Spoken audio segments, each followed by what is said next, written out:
Hello and welcome to the Pep Talk.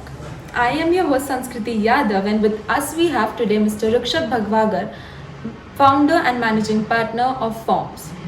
Forms is the leading name in handicraft manufacturing and export. It was established in the year 1991 in India's heart, Nagpur, with Rukshad sir's keen eye to realize the potential of craftsmen in central India. Firm's artifacts are vibrant and one of its kind, which makes their popularity justifiable. Forms is an amazing place, but to make its glory synonymous with Mr. Bhagwagar would be unfair to his distinctiveness and versatile personality. Mr. Bhagwagar, apart from running his business, is fond of traveling and capturing beauty in its raw form. Unlike most of us, it is impossible for him to actually experience things at just a surface level because small things like a plate full of khichdi to a holiday to Phuket can arouse his curiosity to know more about the historical significance of places and things.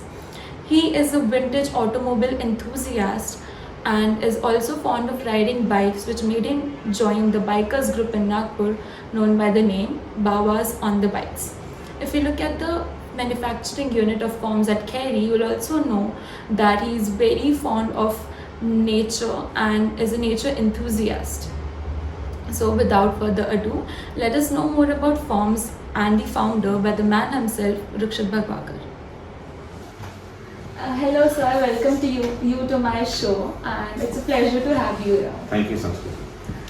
So one thing has always intrigued me is that how Forms became Forms. It is a very interesting name, and I've tried to put my reason to the name behind it, and I've come up with the fact that you all produce handicraft items and figures, so that's what would have led you to name this Forms. Yeah, when we started Forms in 1991, we were looking for a nice name, and lots of common names came up. But I wanted something short and something that would be fitting to what we do. Now, Forms means many things to us. Forms, like you correctly said, could use shapes. Like we do figures, we do animals, we do objects. So obviously, we do various kinds of forms. But we also do forms of art, like we do carving, we do casting, we do now we do terracotta. So we are doing various forms of art, and various forms of culture are incorporated in our art. Like that time we were doing tribal, we were doing Rajasthani, we were doing European. So I thought Forms would be a very befitting name because it incorporates all the styles and materials, looks, cultures and forms of art that we hoped that we would make when the company took shape. So it will never go out of trend or whatever because its name is just so abstract and fits your work so well. That's what was the idea. That it would be short, easy to remember, and it would convey something of what we were doing. Talking about the time that you started with this company back, which was around 3 decades back in 1991, there was this time when India was adopting the new economic reforms of liberalization, privatization and globalization. To a time now, the new businesses are being promoted and nurtured in an environment that we call the startup culture. So how has doing business changed from then to now? Back then it was very difficult, very difficult. It was, today people will not believe how difficult it was, especially because we chose a line which was not a mainstream line. Because when you talk of iron, steel, trading, automotive, the banks, everybody understands and knows those businesses. We were doing something in this part of the country. Of course, in the other parts where handicrafts is a major source of revenue for the state and all, it is accepted as an industry. Here people were laughing at us, even the banks. They refused to acknowledge us as an industry. And that time there used to be the Maharashtra State Finance Corporation who we went to help us get us some money to start the business. And they were not even willing to listen initially that handicrafts or artifacts can be a business. They thought it was something done in garages or in some 2-3 people sitting in some corner and doing. And also other than that, it was also very difficult to work because the interest rates were very high, and getting things done was very difficult. So today, of course, the situation is much better. And today, the government has understood and is promoting these kind of industries because they understand it generates employment, foreign revenue, and so many other benefits our industry has. Also, the banks back then were mostly nationalized, and now you have many private banks. So, does it make getting loans easier now? See, bank only gives money to people who don't need money. Then even whether it's nationalized banks or private banks, that hasn't changed in 3 decades. If you really need money, they won't give it to you. And if you don't need money, then they'll give you any amount you want. So that of banking hasn't changed. I think that will always be there. But of course, even then and even now, if you go with a good report and good a project, and if you work hard, you do get the money. But it's not easy. It was not easy then. I doubt it's easier now. Okay, so India is a country that exports most of its raw material and then imports finished goods, which is seen as a flaw in the economy by many people. So you as the owner of firms take pride in generating a lot of foreign income for the country? See, foreign income for the country is a lovely feeling and a thought, but it's not something you're connected with. I don't see some bank balance of India going up or coming down by the efforts we are making. So yeah, if you tell me yes, you are contributing to foreign exchange, it sounds good. But that is not the connect I have. I feel good when I see that people of this area who were construction laborers or who were in those days making roads or construction or doing working in the fields, they are now doing things and making things which are being sold in Germany and America and Brazil and China. That is what gives me pride more than foreign exchange reserves India. That people from our region, Nagpur region, are making products which are accepted all around the world. That is the main sense of satisfaction to me. Foreign exchange, yes, it's nice to hear and nice to know, but there is no connect. It's just something you are told and you say, "Haan, theek hai." Finally, we see our money only in rupees. We don't see dollars. Dollars going to our bank, we get rupees. So that is the main satisfaction comes from that. Since firms basically works in exports mostly, so how different it is? I mean, the time frame. You need something to be there in, say, Brazil by December. So how you plan it accordingly so that it gets there in time? So see, the buyers really plan it because they buy knowing when they want it. But we also work seasonal, like we do a lot of Christmas or Easter. So we know what is the ship windows that would allow us to get there. So obviously local is immediate. Here we plan months in advance. For example, we've just shipped out Valentine season, and Valentine is in February, I think, no, 14th or whatever. So can you imagine? It's just now in August we shipped it out for next February. So that is the kind of advance the buyers work in. Now we will start shipping for Easter, which is next March. So we are months in advance because it takes 1.5 months to get to their port. Then it takes another month to get into the warehouses and shops, and then the sales start. So the buyer has to be ready not to miss the season. And for us, it becomes a cycle. So once that cycle is set, then we go by that. Okay, so another thing that has intrigued me a lot about firms is the work life here. It seems that for you, the utmost priority is to improve the working conditions of your employees, because from small things like providing coolers in summers and raincoats in winters, in monsoon, I'm sorry, to the time of lockdown that I remember in 2020, while a lot of employers were thinking of just laying off their employees to get away with the allowances that they needed to provide, firms decided and managed everything very well so that the allowances reached every person that works here. So what is it that drives you to look at the larger good than just profit making? See, profit making is an activity which interests me but doesn't obsess me. I think profit is good. Without profit, we cannot grow, and without profit, we cannot do good for anybody. Not for myself, not for my. So profit is important, but profit is not the motivation for most of the people who work here.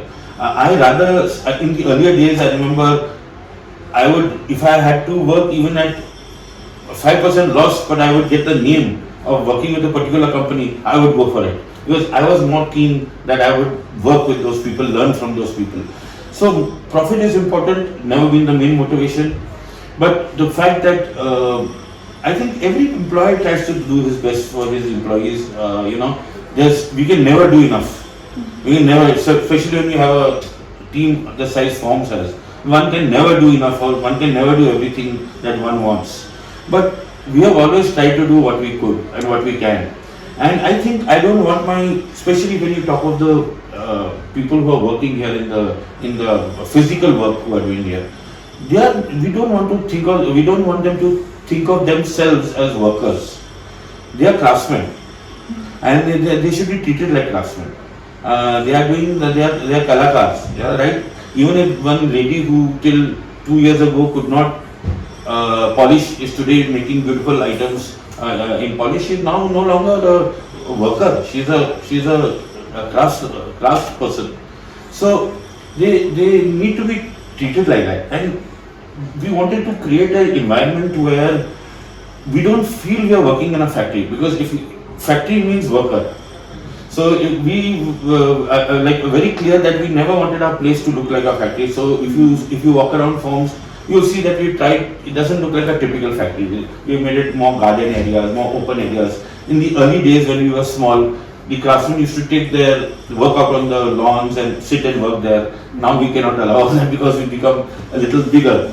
But the philosophy is still the same. That we are trying to make a place which is peaceful, creative, happy, and to that end, whatever we can do, whenever we can earn profits and put that money back, we first put into the factory to make it, better place to work. So I feel happy workers who are happy working here will make better products. And we also are very stressed. It's a very stressful work, because we are not only making things for ourselves, we are making things for buyers. And buyers are very strict on their quality, on their requirements. So we are always under pressure to deliver that kind of quality. And it's stressful, it's not easy. A poor man who has worked the whole day, the quality guy comes and tells him, nahi hai, ye theek nahi hai, ye theek karo. So it is stressful for him also. So it helps if he is not sitting in a closed room, dark room, or he is sitting in a nice place, happy place. So we are trying to create that kind of atmosphere. And talking about managing stress, it seems you're very fond of traveling, and you're also part of this bikers group in Nagpur known as Babas on Bikes, right? So does it help you manage stress, or? See, I think if I can, I've absorbed too much of stress. And I think in my youth, from the time I started the factory till almost the countdown, I was a workaholic. I would, probably be the first here and last to leave, and everything was second to work. Everything. I mean, if I took a holiday, it was connected to a business trip. And of course, I did manage to do a lot of other activities, but work was always first. But I think so. I took I have a lot of hobbies. You like biking, motorbiking. In fact, tomorrow we're off on a biking trip. I love history, so we do a lot of historical traveling. So I'm interested in many things, and I don't have enough time for all of those things. And I never gave it priority over work. But when the lockdown happened, and I started coming to factory only 4 or 5, 6 hours a day, I realized that I could manage with working only that much. So post lockdown, I made a conscious decision that I will now work less and enjoy more, because I think 30 years I've worked neither looking left nor right, only Forms has been everything. So now I think I want to enjoy some time other than for Forms. And Forms has now a very good team, so they don't need me also, they don't require me. Like earlier I was required, now I'm not that much required. So it's a good thing. So I have some more time, and Forms continues doing well. Talking about your love for nature, if you look at the farms premises itself, it is very beautifully maintained and very green. And I've got to know that you also adopted a garden in the Kerry village itself recently, Yeah. and you'll be responsible for the development and maintenance there. So I found a little contrast there because you work in the wood business, and people often term it as, playing with the environment in some way or the other, and your love for nature. So how do you manage both at the same time? It is a contradiction. There's no hiding that. For us, it is a resource, and the only thing that we can say to help our guilt is that we are buying only authorized wood from authorized government auctions, and that we trust the government to know how they are managing the forests. And if they're managing the forest correctly, then we are getting a resource, natural resource of the government, like coal or gold or anything like that. So yes, of course, the thought is not nice that we are responsible for wood being depleted. But since we are buying from government sources, we trust the government knows how to manage its forests like any other natural resource, and is growing its cover at the same time earning good revenue from the natural resources. So we leave it at that. But at the same time, we try to give back what we can. The garden you're talking in the neighbor village, they wanted some big concrete gate to be put up, which I think is such a waste of money. So we thought we'd give them something which is more useful and more something that. So when they said, when they proposed that could we do a garden, we thought definitely we would do that in a way that would be more useful than a huge gate showing the entrance to the village or something. So that's how that little thing came about. The fact of making Forms factory itself green was from day one, because we wanted it to be a place which is unlike a factory. So to make it unlike a factory, we had to make it a more like a garden. So that's how that happened. Whenever we talk about a factory being set up in the outskirts, they usually try to deplete the forest cover there and then make. But if we come to farms and look at the surroundings, it doesn't feel like you've entered into a village and started up a factory there. So that's commendable. Yes, thank you. Yes. So people usually try to live by some goals, some ideas that have come across at some point of time in their lives, and it has just stuck with them ever since. So what is your mantra in life being, something that you would advise young people just starting out in their careers to stick by? See, I'll tell you something, it's very funny. Things that I think every person should do without thinking, and for one should get no praise or should not get any recognition for, we have got amazing recognition for being honest, for example. Just being honest. I mean, everyone should be honest, right? You shouldn't be told, wow, fantastic, you're honest. But we hear that all the time. And it's so funny. Or you have integrity. Everyone should have integrity. It's not something you should get a medal for. In fact, you should only hear bad things if you're not. But we hear things like that, and I think that is what the simple things. I tell my people, I hear the worst of galis from anybody, but I never want to hear the word unprofessional. Mm-hmm. That's the word I hate the most in life. If someone calls Forms unprofessional, that my whole day goes bad.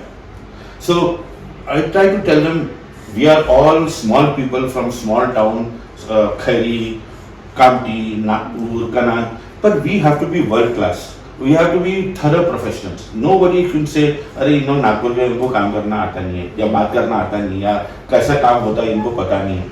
We have to be of the standard where there guys in New York, in London, and it doesn't matter. They say, wow, Forms को एक बार बोल दिया ये ना काम हो गया, या एक बार email लिखा तो जॉब आया, या ऐसा करने बोला तो उन लोग निकल जाए, कर लेंगे. So professionalism, I think, is my mantra for myself and everyone who works here. I am happy to accept mistakes. I'm happy to accept things going wrong because decisions were taken for the right reason. But I get very upset if I see unprofessional or behavior which is not sharp, somebody is relaxed, not caring about the buyer. Very few people realize how important it is, how important it is to keep the trust of the buyer. So getting a buyer is easy, keeping him is difficult. And that is what I try to tell my people, that listen, the buyer is trusting you, he's sitting there, he's paying you money first, then he's getting the goods. So he's giving you that trust is very valuable. It's the most valuable thing. Kuch bhi karo, lekin don't play with that trust. So these are the things that we have tried to imbibe in our, these are things I believe in. And like I said, very simple, no high funda. Be honest with your customers, be honest with your suppliers, be fair to everyone you deal with. Have integrity in the work you're doing. Don't try to compromise or do anything like that, and don't betray the trust anyone has put in you. So that's all the questions that I had for you today. I thank you for giving this interview, and I'm grateful that you look out and from very schedule for you. My real pleasure. Thank you. And all the best. So that's all we have for you today. Stay tuned for more such content. Thanks for watching.